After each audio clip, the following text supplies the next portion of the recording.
প্রতিদিন varsity, class, lecture এইসব আর কিছুই ভালো লাগছে না। সেই এক রুটিন, বাসা থেকে ইউনিভার্সিটি, আবার ইউনিভার্সিটি থেকে বাসা। জীবনটা কেমন রসকসহীন হয়ে গেল। আমার কথা শুনে আমার বন্ধু রাতুল নাহিদও আমার সঙ্গে একমত হল। সবাই মিলে ঠিক করলাম রায়পুরের পুরনো জমিদার বাড়িতে ঘুরতে যাব এবং সেখানেই একদিন থেকে পরদিন ফিরে আসব। পূর্ব পরিকল্পনা মতো পরদিন দুপুরে গিয়ে পৌঁছলাম জমিদার বাড়িতে। রাজবাড়িটি এখন ধ্বংসপ্রায়, কিন্তু প্রাচীনকালে যে বাড়িটি শিল্পকলা এবং সৌন্দর্যে মনোমুগ্ধকর ছিল তার আভাস রয়ে গেছে। আমরা বাড়িতে ঢুকে চারপাশটা ঘুরে দেখলাম।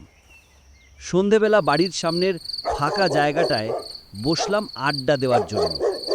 আড্ডা দিতে দিতে কখন যে রাত গভীর হয়ে গেছে বুঝতেই পারিনি।